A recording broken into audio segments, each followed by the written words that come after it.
하나님 말씀 갈라디아서 3장 23절에서 29절까지는 말씀을 다 함께 찾겠습니다.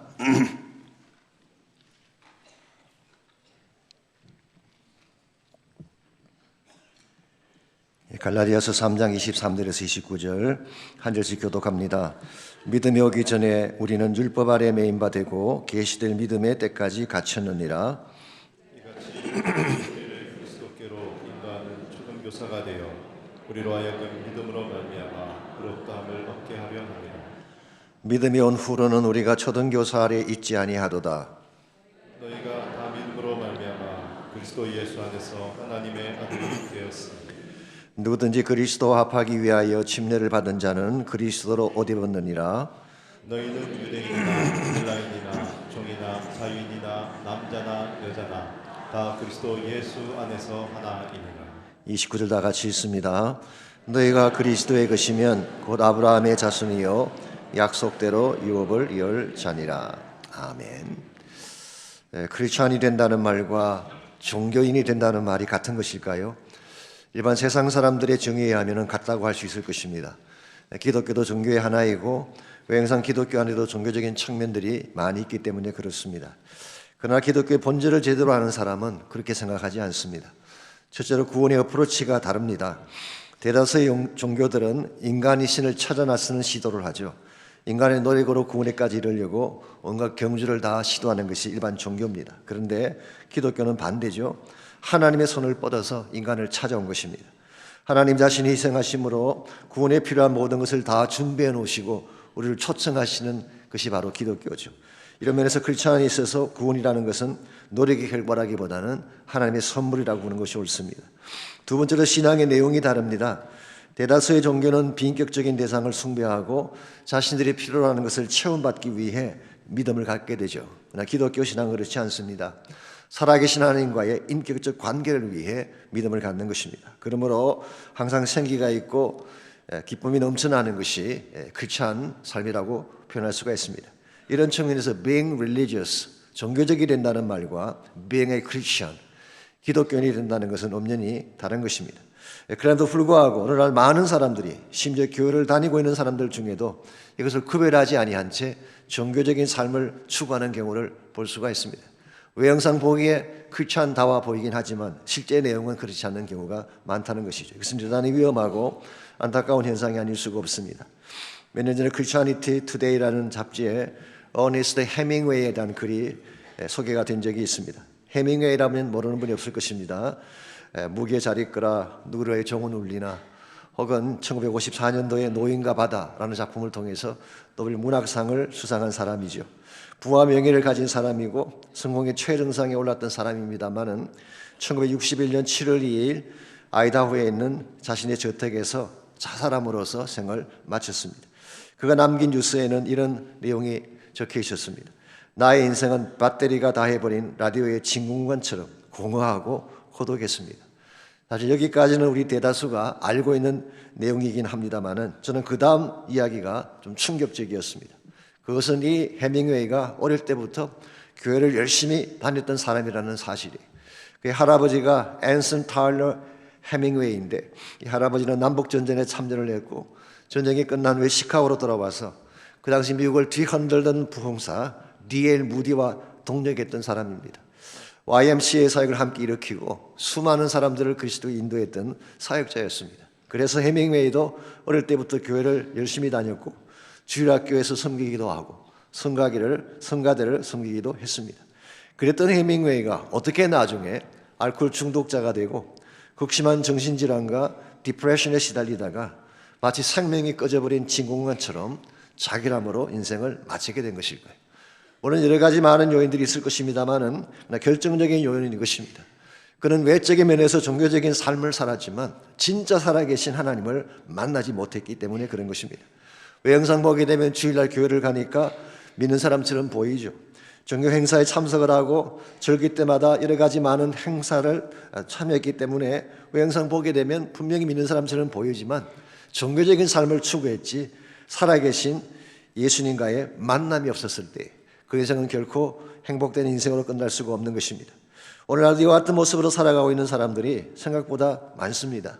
열심히 교회 다니고 헌금하고 예배드리고 식사하기 전에 기도도 하고 분명히 크리스찬처럼 보이는데 정작 그 심령 깊은 곳에는 예수를 만난 적이 한 번도 없는, 주님과의 관계가 전혀 없는 이와 같은 종교적인 삶으로 끝나는 분들을 많이 볼 수가 있습니다. 전 종교적인 활동이 필요 없다고 말씀드리는 것은 아닙니다. 종교적인 활동에 몰면 안 된다는 거예요. 이것을 넘어서서 진짜 만나야 될 예수를 만나고 그분과 개인적인 관계를 만들어야지 여러분의 삶이 바르게 진행될 수가 있는 것입니다.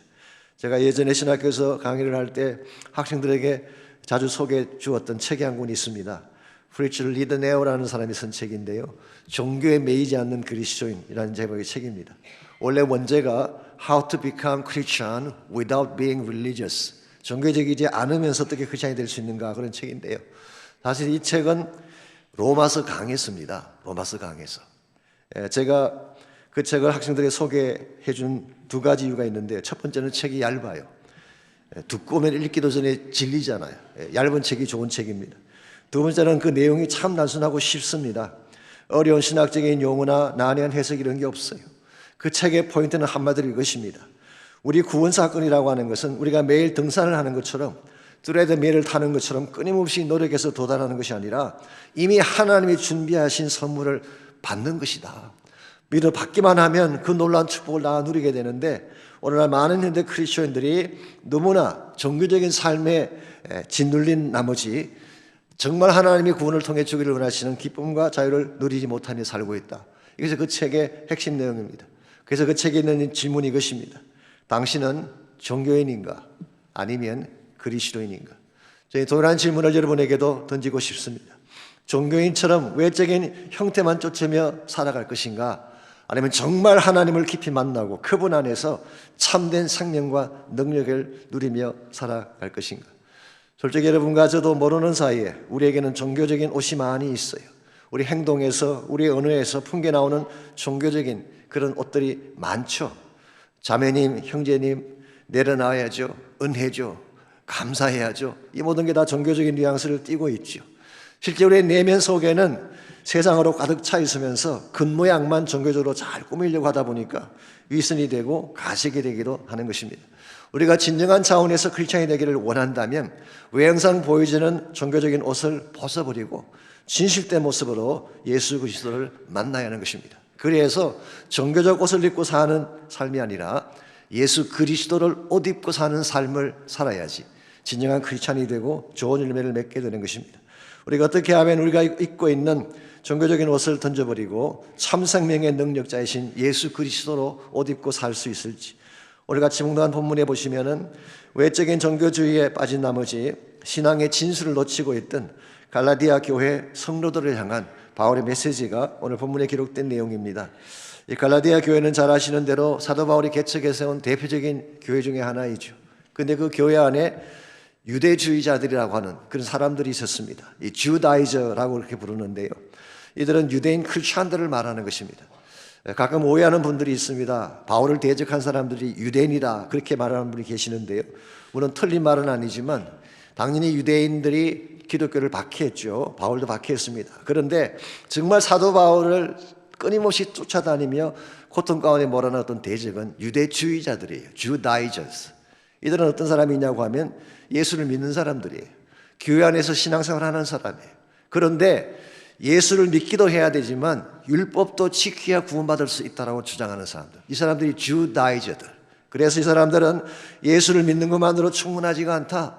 너희들이 할례도 받아야 되고 안식일도 지켜야 되고 유대적인 모든 규례를 다 지켜야 된다고 주장하는 사람들, 이런 사람들이 주다이저들, 유대주의자들이었어요. 이런 사람들이 예루살렘 교회에도 많이 있었습니다. 고린도 교회 안에도 많이 있었고 사도 바울이 가는 곳곳마다 그 교회 안에 항상 존재하면서 바울을 공격했던 사람들이죠. 자, 그들이 가진 문제가 뭔지 아십니까? 그들은 예수를 믿는다고 말은 하지만 실제적으로는 유대주의가 말하고 있는 종교적인 의식을 더 중요하게 여기는, 이것이 그들의 삶의 문제였던 것입니다. 이와 같은 그들의 문제를 사도 바울은 지적하고 고쳐주기 위해 23절에서 그는 이렇게 적고 있습니다. 믿음이 오기 전에 우리는 율법 아래 매인 바 되고 계시될 믿음의 때까지 갇혔느니라. 여기 보시면 믿음이 오기 전이라고 하는 표현이 나오죠. 이것은 두 가지 의미로 해석을 할 수가 있습니다. 첫 번째는 후속사적으로 예수님이 오기 전 그런 의미를 가지고 있습니다. 구약 시대를 말하는 것이죠.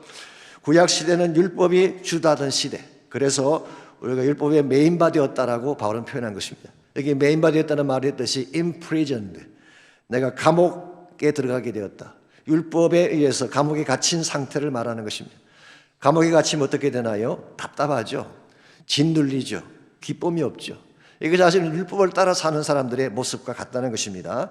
두 번째 의미는 이것을 개인적으로 적용을 해보자면은 우리가 아직 예수 그리스도를 인격적으로 만나기 전까지 상태를 믿음이 오기 전이라고 부를 수가 있습니다. 이게 소위 말하는 종교적인 단계이죠. 아직 예수님 만나지 않았지만 그러나 종교적인 액티비티에는 참여하는 케이스. 이건 사실 대단히 위험하고 자칫 잘못하면 본질을 놓칠 수 있게 되는 것입니다. 우리가 형식적이면서도 종교적인 삶을 계속 추구하게 되면 우리도 모르는 가운데 다성해졌게 됩니다. 생기가 사라지기 시작해요. 그리고 대다수의 경우를 의무감에 젖어서 하기 때문에 삶의 기쁨도 없게 되고 열매도 바르게 맺혀질 수가 없는 것입니다. 이런 면에서 우리가 한 번을 살아도 정말 그리스도인답게 살기를 원한다면 종교적인 차원을 넘었어야 돼요. 종교적인 위치에 멈추지 아니하고 진짜 살아계신 하나님을 만나는 차원으로 넘어가야지 여러분의 인생이 진정한 회복이 일어나고 열매가 아름답게 되는 것입니다. 그러므로 우리가 어떻게 하면 이 종교적인 옷을 벗어버리고 예수 그리스도로 옷을 입는 그런 삶을 살아갈 수가 있을까요? 오늘 본문에 보시게 되면 이와 같이 우리가 그리스도로 옷 입는 단계까지 가는 신앙 성장의 단계가 오늘 본문 속에 소개가 되어 있습니다. 그 첫 번째 단계가 율법의 한계를 아는 단계입니다. 우리가 종교적인 옷을 벗어버리고 예수님께로 나가려면 율법은 한계가 있다, 이 사실을 깨달아야 된다는 것입니다. 율법이라고 하는 것 자체는 나쁜 것이 아닙니다. 많은 분들이 오해하시는 것 중에 율법을 잘못된 것으로 그렇게 이해하시지만 성경은 그렇게 말씀하고 있지 않습니다. 예를 들면 로마서 7장 12절에 보게 되면 바울이 썼던 대표적인 서신이죠. 이렇게 기록이 되어 있어요. 이로보건대 율법은 거룩하고 계명도 거룩하고 의로우며 선하도다 그랬어요. 율법 자체는 거룩한 것입니다. 의롭고 선한 것입니다. 왜냐하면 하나님이 주신 것이니까. 그러므로 그것이 십계명이든 모세의 율법이든 하나님이 하나님 백성을 위해 주신 말씀이기 때문에 그것은 소중한 것입니다. 그렇다면 무엇이 문제가 된 것일까요? 그것은 율법 자체가 아니라 율법으로 구원받을 수 있다고 하는, 혹은 율법을 지켜야만 구원받을 수 있다고 하는 율법주의가 문제인 것입니다. 로 자체가 문제가 아니라 리걸리즘, 율법을 통해 하나님께로 나아갈 수 있다는 이것 자체가 잘못된 것이고, 유대주의자들은 이것을 주장했기 때문에 사도 바울이 항상 그들을 책망하고 대적을 한 것입니다. 그래서 24절을 보시면은 사도 바울은 율법의 기능을 분명하게 소개해 주고 있습니다. 하나님이 우리에게 율법을 주신 이유는 구원의 방편으로 주신 게 아니에요. 오히려 그리스도에게로 안내하기 위한 안내자로 주신 것입니다. 24절입니다. 이같이 율법이 우리를 그리스도께로 인도하는 초등교사가 되어 우리로 하여금 믿음으로 말미암아 의롭다함을 얻게 하려 함이라. 여기 보시면은 율법의 기능이 나와 있죠. 우리를 그리스도께로 인도하는 초등교사, elementary teacher라고 번역할 수도 있겠지만 사실 이 단어의 원의 의미는 그런 것은 아닙니다. 페다이고고스라는 단어, 페다거지라는 교육학이라는 영역에서 나왔죠. 이것은 고대 사회에서 어린아이들을 가르치는 노예를 지칭하는 단어입니다. 그래서 6세부터 16세까지 어린아이들을 가르쳐서 성장하게 되면 그때 이 노예가 자기 주인에게 아이를 안내해 주는 것입니다. 오늘 바울은 이것을 비유삼아 말한 것입니다. 율법의 기능이 이와 같은 것입니다. 우리가 죄에 빠져 있을 때에 그것이 죄인지 아닌지조차도 깨닫지 못하고 있을 때에 율법이 죄를 깨닫게 해주는 거예요. 율법의 기능은 죄를 죄되게 깨닫게 해주는 정죄의 기능이 있습니다. 두 번째는 죄의 결과가 얼마나 무서운지를 가르쳐주는 기능이 있어요. 이게 말씀의 기능이죠. 죄에 따라 살게 되면 망한다, 이 사실을 잘 알려주는 것입니다. 그리고 세 번째로 그 결과 이 죄에 대한 문제를 해결하려면 오직 한 분밖에 해결자가 없다. 그분이 예수 그리스도다. 그래서 예수 그리스도께로 인도하는 역할을 하는 것이 율법이라는 거예요. 그러므로 이 율법을 내 구원의 방편으로 삼는다든가 율법을 지켜야 된다고 생각하는 것은 이와 같은 말씀을 오해한 것입니다. 율법의 기능은 처음부터 죄를 깨닫게 하고 그 결과 예수님께로 가게 만들기 위한 기능이지 우리 자체를 구원할 수 있는 기능은 아닌 것입니다. 그래서 25절을 계속 보시면은 믿음이 온 후로는 그리스도를 만난 이유를 말하죠. 우리가 초등교사 아래 있지 아니한다. 우리가 예수님 만나게 되면 더 이상 율법의 컨트롤을 받고 사는 것이 아니라 예수 그리스도의 주재권 하에 살게 된다, 그런 뜻이에요. 그렇게 살게 되면 여러분들은 율법의 조항을 따라 사는 것이 아니라 그리스도를 따라 살기 때문에 율법의 모든 요구를 넘어서게 되고 종교적인 차원을 넘어서서 참된 믿음의 세계로 들어가게 되는 것입니다. 제가 오래전에 미주 복음방송 이 교원제를 만들었을 때 같습니다. 이 8가하고 UMC에 있을 때인데요. 오후 2시부터 1시간 정도 생방송으로 신앙 프로그램을 이끄는 그런 일을 제가 했던 적이 있습니다. 이 적석에서 전화를 받아서 묻는 질문에 답을 하는 그런 프로였어요. 뭐 성경에 대해서 묻기도 하고 신앙에 대한 질문도 하고 신학에 대한 질문도 하는데요. 제가 지금 생각해 보니까 참 그때 내가 겁이 없었구나. 언제 어디서 누가 어떤 질문할지도 모르는데 라이브로 하다가 말이 막히면 어떡하겠어요. 그때 제가 겁 없이 그걸 했습니다마는 한 번은 어떤 청년 하나가 전화를 걸어서 심각하게 질문을 했습니다. 사실은 자신이 중요한 사안이 있어서 금식을 해왔는데 난 12시까지는 아무것도 먹지 않고 금식을 해왔대요. 그랬는데 어제 분명히 12시가 되는 것을 보고 밥을 먹었는데 먹고 나서 다시 시계를 확인해 보니까 5분 빠른 것입니다. 11시 55분에 먹은 거예요. 자, 이럴 경우에 하나님이 저의 금식을 유효하다고 인정해 주실까요? 라고 물었어요. 제가 뭐라 그랬겠습니까? 아니 그걸 왜 저한테 물어봅니까? 하나님께 물어봐야지 라고 답하려다가 그래서 수많은 청취자들도 듣고 있는데 그렇게 답할 수는 없지 않겠습니까? 이렇게 답변을 해드렸습니다. 하나님은 중심을 보십니다. 그러니 5분이냐 10분이냐를 따지지 말고 마음의 중심을 하나님께 드리십시오. 중요한 건 내 마음의 중심이지 율법적인 문자가 아니지 않겠습니까? 근데 오늘날 수많은 사람들이 율법적인 어프로치로 내가 뭔가 스코어를 많이 쌓아야지 하나님이 인정해 주신다, 이런 정서로 사는 분들이 많이 계세요. 우리가 하나님 위해 열심히 일하는 거 필요하죠. 봉사하고 섬기고 헌신을 해야 됩니다. 그걸 하지 말자는 게 아니에요. 근데 근본 동기가 하나님께 잘 보이기 위해서, 나의 스코어를 높이기 위해서 이런 일을 행하게 된다면 이것은 우리에게 기쁨을 안겨주지 못합니다. 우리의 자유를 빼앗아가는 것입니다.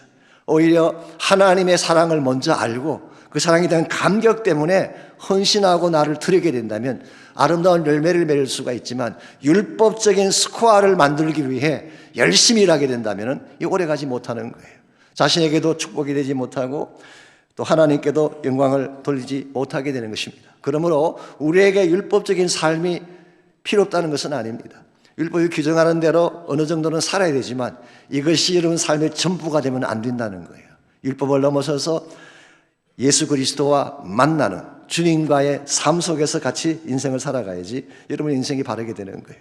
그래서 두 번째로 우리가 종교적인 옷을 벗고 그리스도 옷을 입으려면 율법적인 차원을 넘어서서 두 번째로 인격적인 관계로 나가야 되는 것입니다. 예수님과 퍼스널리 인격적으로 만나고 그분 안에서 진정한 차원의 능력을 경험하며 살아가는 삶을 추구해야지 바른 그리스도인이 될 수 있는 것입니다. 26절을 보겠습니다. 너희가 다 믿음으로 말미암아 그리스도 예수 안에서 하나님의 아들이 되었으니, 여기 분명히 말씀했잖아요. 너희가 다 믿음으로 말미암아, 율법으로 말미암아가 아닙니다. 믿음으로 말미암아 예수 그리스도 안에서 하나님의 아들이 되었다. 여러분과 제가 내 마음의 문을 열고 인격적으로 예수를 영접하게 되면 그 순간 여러분이 하나님의 자녀가 되는 거예요. 하나님의 자녀가 되는 권세를 주십니다. 그래서 요한복음 1장 12절에도 말씀해 있죠. 영접하는 자 곧 그 이름을 믿는 자에게는 하나님의 자녀가 되는 권세를 주셨다. 그리고 예수님을 나의 구원자로 영접하는 순간 하나님은 더 이상 멀리 계신 추상적인 개념이 아닙니다. 우주를 움직이는 단순한 포스나 힘이 아니라 나의 아버지가 되시는 거예요. 이 하나님과의 관계가 회복이 되는 것, 이걸 사실은 성경은 구원 사건이라고 말하는 것입니다. 오늘날 많은 사람들이 교회를 다니고 계시면서도 이 하나님과의 관계를 확립하지 않은 가운데서, 하나님을 멀리 계신 어떤 존재로만 여기는 가운데서 형식적이고 종교적인 차원에 머물고 있다면 여러분 반드시 그것을 깨뜨려야 돼요. 마음의 문을 열고 살아계신 하나님을 만나야 돼요. 그분이 여러분 개인의 아버지가 되시고 여러분 삶의 주권자가 되게 하실 때에 진정한 변화가 일어나게 되는 것입니다. 그렇지 아니하고 종교적인 액티비티만으로 크리스찬이 된다고 하는 것은 잘못된 어프로치. 부활절이 가까워져 오고 있습니다만은 작년 이맘때예요. 앨런 머스크라는 사람 아시죠? 이 테슬라 자동차를 만든, 전기차를 만든 유명한 분. 뭐 요즘은 또 더 많은 정치적인 일도 하고 있습니다만은, 이분이 한 번은 그 조던 피터슨이라고 하는 캐나다의 유명한 심리학자이면서도 작가이기도 합니다. 그분과 인터뷰한 내용이 보도가 된 적이 있습니다. 머스크는 그 인터뷰에서 자신을 문화적 크리스찬이다 그렇게 소개를 했어요. Cultural Christian. 아시겠지만 미국의 문화는 대부분 다 기독교 문화죠. 그래서 미국 문화의 그 근간을 추적해 들어가 보면 대부분이 기독교의 연관이 있습니다. 그래서 우리가 부활절도 지키고 성탄도 지키고 여러 가지 뭐 땡스기빙도 지키고 다 하는 것이 기독교의 연관이 있죠. 그런 차원에서 culturally I am a Christian. 나는 문화적으로 기독교인입니다 라고 자신을 소개한 것입니다. 그러면서 이렇게 말을 했어요. 나는 예수님의 가르침이 선하고 지혜롭다고 믿는다. 나는 실제로 기독교의 그 원칙들을 크게 신뢰하고 있다. 여러분 이와 같은 표현만 듣고서 이분을 크리스천이라고 말할 수 있을까요? 기독교의 모든 가치관에 동의를 하고 예수님의 가르침에 대해서도 내가 지혜롭다고 믿고 있고, 그리고 심지어는 문화적으로 크리스천처럼 살고 있다는 그 고백, 이것만으로 과연 그가 참 예수의 사람이라고 말할 수 있을까요? I don't think so. 그렇기 때문에 이분은 BBC라고 하는 생방송에 나와서 마리화나를 피는 모습을 실제로 보여준 적도 있습니다. 화면에 안 나오네요. 제가 좀 보냈는데, 이와 같은 보셨네요. 앨런 머스크. 한편으로는 저와 같이 마리화나를 피우면서 또 다른 한편으로는 culturally I belong to Christianity. 이것만큼 앞뒤가 맞지 않는 일이 어디 있겠어요. 이걸 지켜보았던 그렉 로리가 다음과 같은 말을 한 적이 있습니다. 참으로 고무적이고 감사할 일이다. 그러나 아직 한 가지 부족한 것이 있다. 문화적 차원을 넘어서 진짜 예수 그리스도를 구원자로 영접하지 않는 한 당신은 신앙의 진수로 들어올 수가 없다는 지적을 했어요. 저는 그 말에 동의를 합니다. 아무리 지성적으로 마음이 열려 있어도, 아무리 문화적으로 마음이 오픈되어 있어도 그것만으로 충분하지 않아요. 예수 그리스도를 퍼스널리 만나야 돼요. 나의 구원자로 영접을 해야 되는 것입니다. 그리고 나서 27절을 보게 되면 예수를 나의 구원자로 영접할 뿐만 아니라 그분과의 관계를 깊이 만들어 갈 때, 그때 우리 삶이 진실로 하나님이 기뻐하는 그리스도의 삶이 되는 것입니다. 27절입니다. 누구든지 그리스도와 합하기 위하여 침례를 받은 자는 그리스도로 옷 입었느니라. 여기 침례, baptism이라는 단어가 나오는데요. 뭐 아시겠지만 침례의 의미는 단순히 씻는다는 뜻이 아닙니다. 많은 분들이 washing, 그런데 물이 우리 죄를 씻을 수 없습니다. 물의 양이 많다고 죄가 씻기고 적다고 덜 씻기는 그런 거 아닙니다. 우리의 죄를 씻는 것은 예수님의 보혈밖에 없어요. 물이 씻는 게 아니에요. 그러므로 침례의 진정한 의미는 washing이 아니라 identification이에요. 하나됨을 상징하는 것입니다. 그게 로마서 6장에 나와 있는 말씀이고 오늘 본문도 마찬가지죠. 그리스도와 합하기 위하여 identified with the Christ.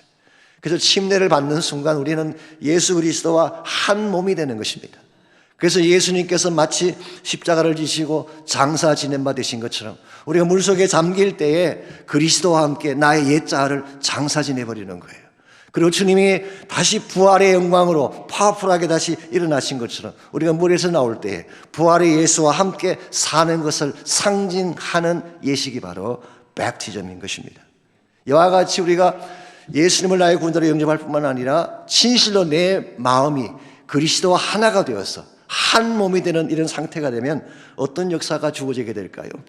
예수님께서 가지신 모든 축복이 내가 가진 축복이 되는 거예요. 한 몸이 되었으니까. 어떤 목사님은 이것을 결혼식으로 비유하기도 합니다. 하는데 결혼하게 되면 남자와 여자가 남남이었지만 결혼하는 순간 한 몸이 되잖아요. 모든 권리가 같이 공유하게 되는 것입니다. 집이든 재산이든 자녀든 다 공유하게 되는 거죠. 예수님과 우리가 한 몸이 되는 순간 예수님이 가지신 모든 특권이 나의 특권이 되는 거예요. 그분이 가지신 능력이 나의 능력이 되는 거예요. 그 결과 나는 분명히 연약한 존재이지만 예수 그리스도로 옷을 입은 자가 되기 때문에 부활의 권세와 능력을 가진 자로 살게 되는 거예요. 이 사실 굉장한 큰 축복입니다. 우리 인간은 다 프레즐해요. 연약해요. 질그릇 같은 존재입니다. 근데 만일 내가 예수 그리스도와 한 몸이 되어서 내 삶이 그리스도로 옷 입은 상태가 된다면 과연 악한 자들이 우리를 함부로 건드릴 수 있을까요? 못 건드릴 것입니다. 어떠한 대지기를 무너뜨리겠어요? 부활의 능력으로 옷을 입은 여러분과 저를 어떤 악한 일들이 건드릴 수가 있겠어요? 그러므로 정말 우리가 그리스도답게 살기를 원한다면 나의 힘과 나의 능력만으로는 불가능합니다. 그리스도로 옷 입어야 돼요. 그리스도와 한 몸이 되어져서 내가 사는 것이 아니라 내 안에 그리스도께서 사시는 삶을 살 때 그때 우리 인생은 위대한 인생이 되고 놀라운 세상이 감당하지 못할 능력 있는 인생이 되는 것입니다. 이와 같이 여러분과 제가 그리스도와 한 몸이 되고 그리스도가 가진 그 모든 권세와 능력을 소유하며 살기를 원한다면 첫째는 여러분이 옛자를 장사 지내야 돼요. 십자가에 못 박아야 돼요. 하나님 앞에 나올 때마다 나의 옛 고집, 옛 자아, 교만, 탐심, 심지어 내 안에 있는 상처와 분노와 선뿌리까지 다 십자가 앞에 다 토해내는 그런 것이 필요해요. 주님 앞에 먼저 나의 모든 옛자를 장사 지낸 후에 두 번째로 이제는 그리스도로 옷 입는 삶, 부활의 능력으로 옷 입는 삶, 성령의 권세 가운데 삶을 살아가야지 여러분은 한 번을 살아도 힘있게 살 수 있게 되고 세상을 변화시키는 능력자로 살아가게 되는 것입니다. 우리가 예수 믿고 크리스천이 되었는데 이왕 사는 것 이렇게 살아야 되지 않겠습니까? 항상 형식적으로 종교적으로 잠깐 예배드리고 돌아가시는 이런 삶보다 주님을 깊이 만나고 그 안에 푹 잠겨서 그리스도와 한 몸이 되어져서 권세와 능력 가운데 사는 삶, 이걸 살아야지 하나님께 기쁨이 되고 영광이 되는 것입니다. 이와 같이 우리가 종교적인 옷을 벗어버리고 그리스도로 옷 입는 삶을 살아가길 원한다면 1차적으로는 율법적인 삶을 청산해야 됩니다. 하나님 앞에 스코어를 쌓기 위한 삶이 아니라 이미 받은 은혜에 대한 감격으로 일하시고 사역을 하십시오. 이게 우리가 그리스도로 옷 입는 삶의 첫 단계예요.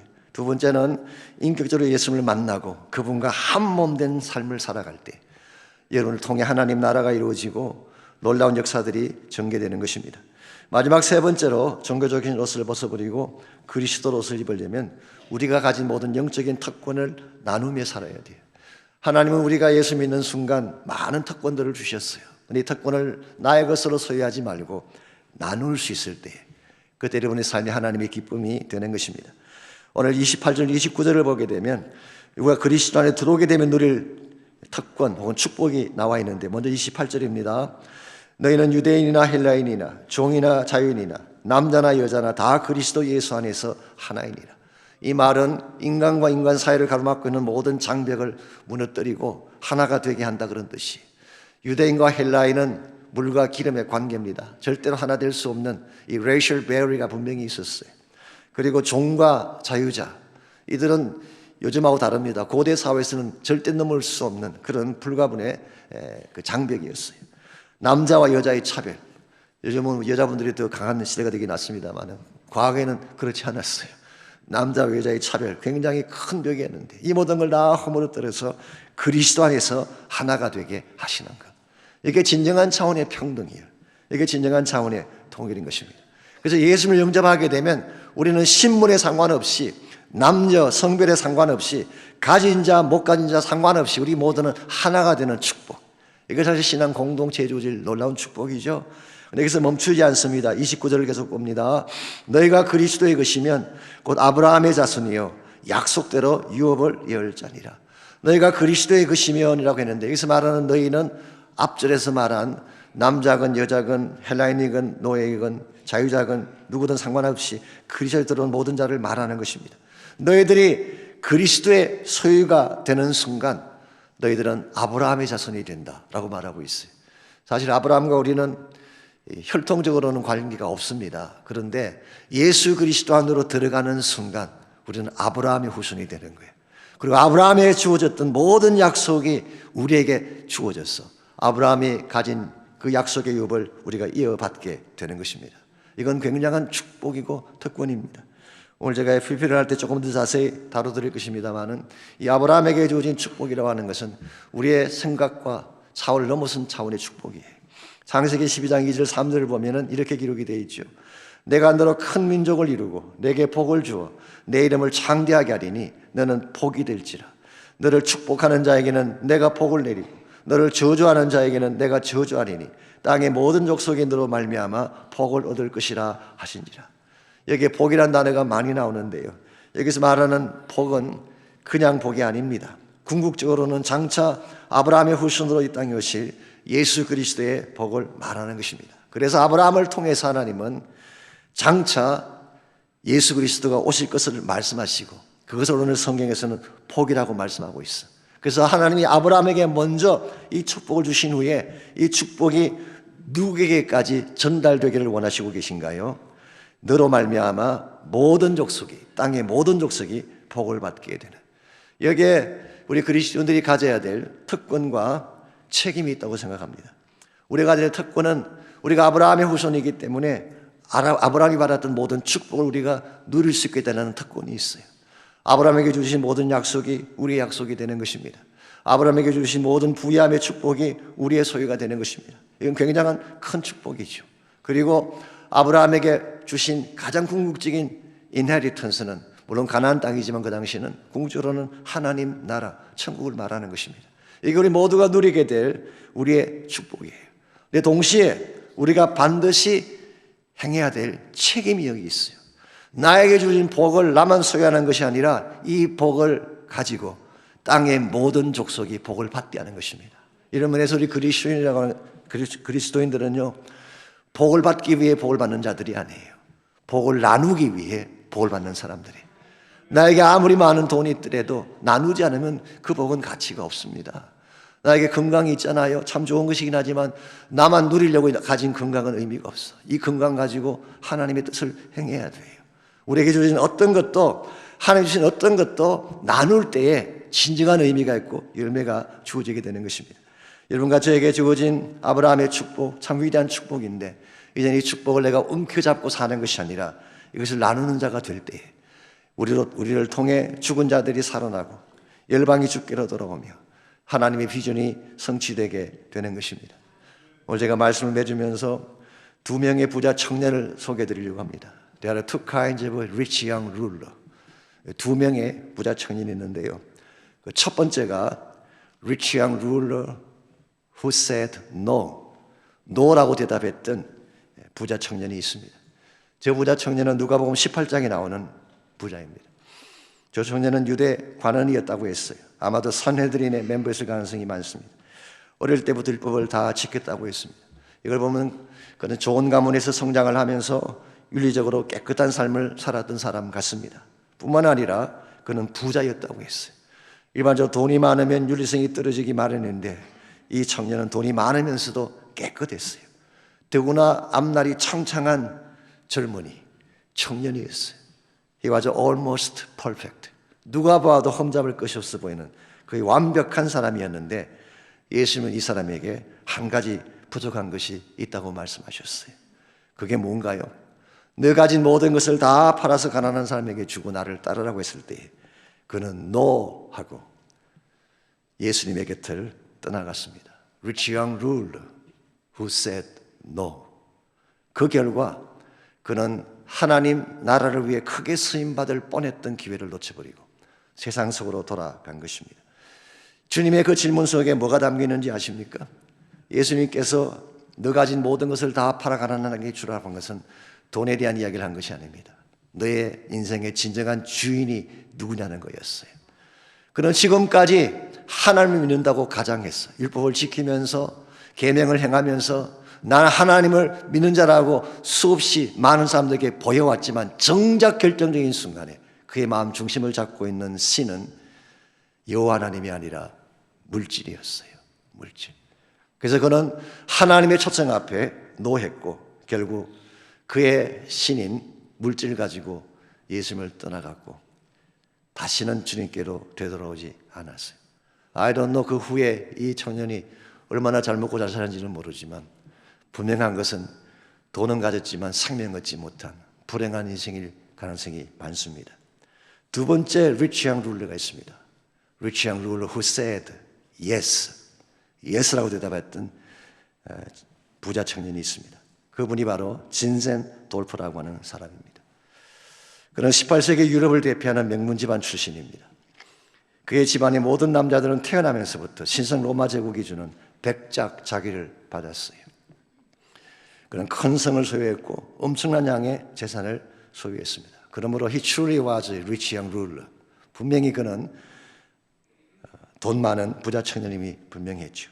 그랬던 그가 한 번은 수도원을 방문했다가 거기에 세워져 있는 예수님의 성상을 보게 됩니다. 그 성상 밑에 다음과 같은 글귀가 적혀 있었대요. 내 너를 위하여 몸버려 피 흘려 주었건만 너날 위해 무엇하느냐. 이 글귀를 한참 쳐다보던 진센돌퍼가 그 자리에 무릎을 꿇고 눈물로 결단을 하죠. 주님, 내가 여기 있습니다. 나를 보내주십시오. 그리고 그날 이후로 그는 박해받는 모라비안 사람들을 위해, 그 당시 모라비안 또 요즘에 체코슬라비아 그 지역 사람들인데요, 보헤미안 이런 사람들이 똘똘이가 많았어요. 특별히 종교의 박해를 받아가지고 생명의 기를 받는 그런 사람들이 많았습니다. 그 사람들을 자기 영지 안에 있는 헤런 허트라고 하는 마을을 하나 짓고 그 마을에 들어와서 다 살게 했어요. 그 레퓨지들이 그쪽에다 몰려든 것입니다. 그들에게 말씀을 가르치고 함께 묵상하며 기도의 공동체를 만들어 갔습니다. 이렇게 해서 시작된 것이 그 유명한 모라비안 운동이 시작된 것입니다.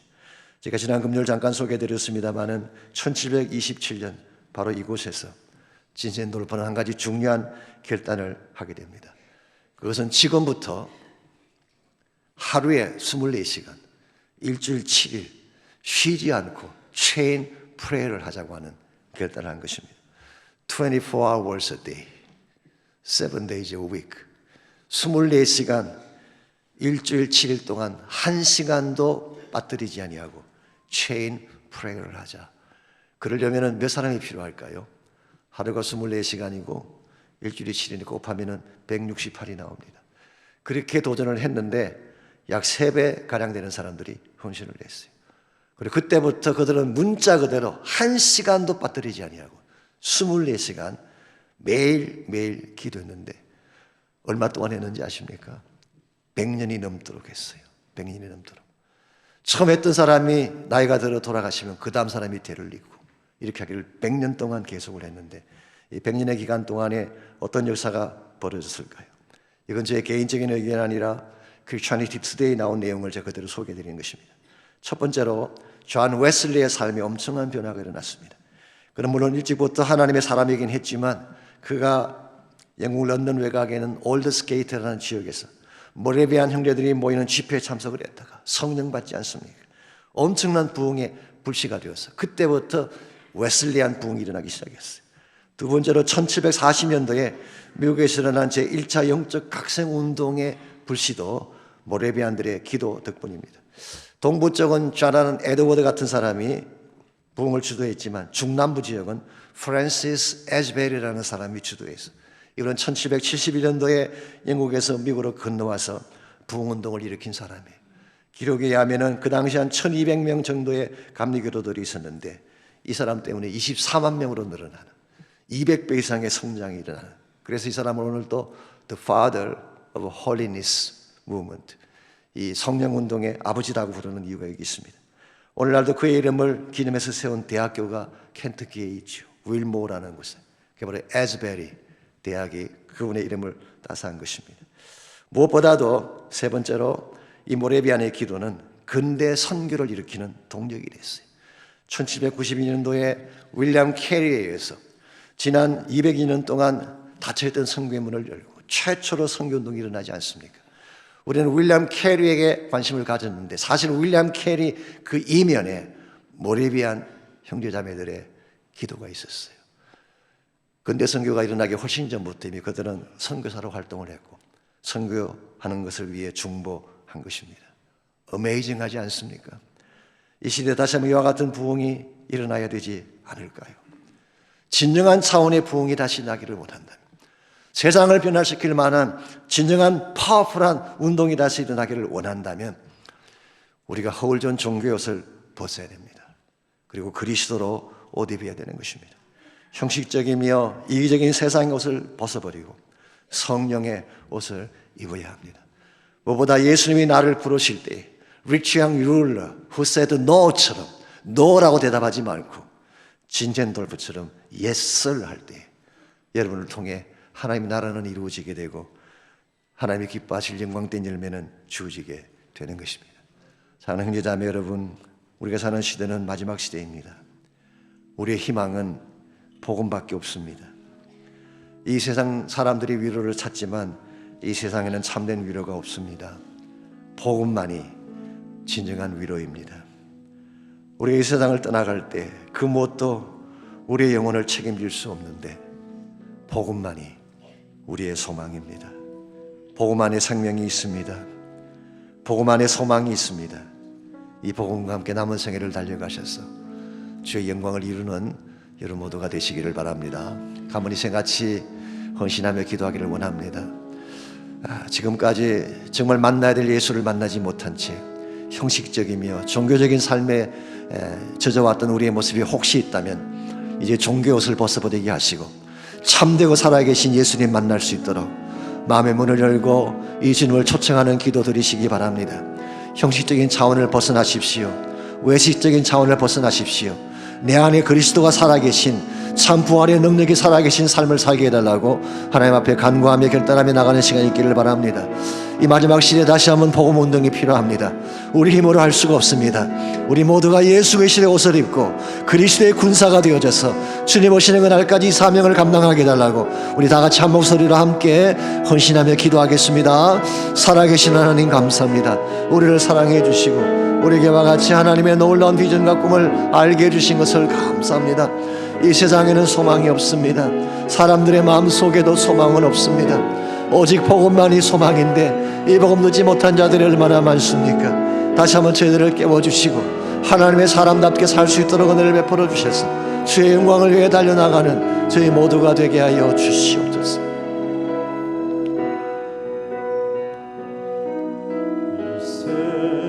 세상에 참된 위로 없으니 복음만이 위로입니다.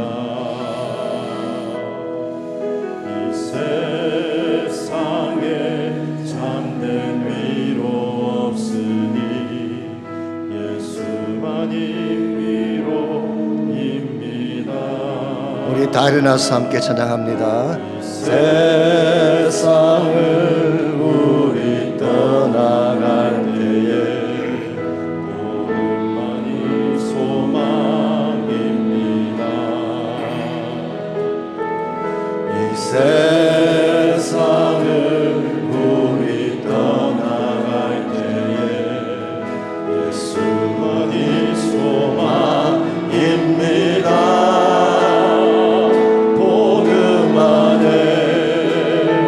소망 있네 복음 안에 생명 있네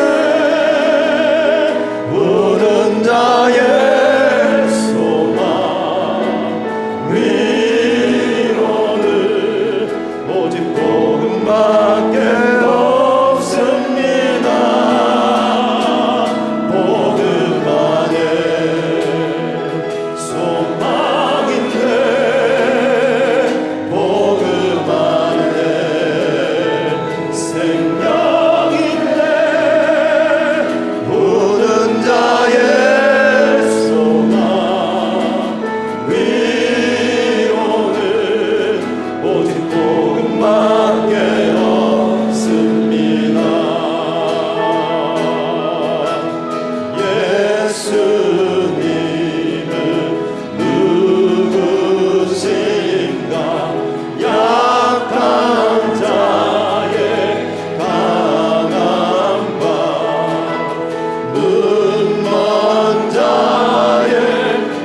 감사합니다. 복음밖에 소망이 없다는 사실을 깨닫게 하시고 우리 모두가 참 복음의 주인공이신 예수님 만나게 하신 것 감사합니다. 아직도 이 주님 만나지 못한 분이 혹시 있다면 이제 마음의 문을 열고 예수님께로 달려나가게 하시고 이미 모든 구원을 준비하시고 초청하시는 예수님을 마음에 영접하게 하시고 이제는 혼자 사는 것이 아니라 그리스도와 함께 사는 인생이 되어 예수 그리스도도 옷 입고 어디를 가든지 복음의 능력, 부활의 능력을 자랑하며 주의 영광 위에 달려갈 수 있는 귀한 주의 백성들 되게 하여 주시옵소서. 이제는 우리 구주 예수 그리스도의 은혜와 하나님 아버지의 무한하신 사랑과 성령님의 충만한 임재하심이 예배를 마치고 돌아가는 성도 한 분 한 분에게 가정과 삶의 터전과 자녀들과 자손들 위해 이제로부터 항상 함께 하시기를 예수님의 이름으로 간절히 축원하옵나이다.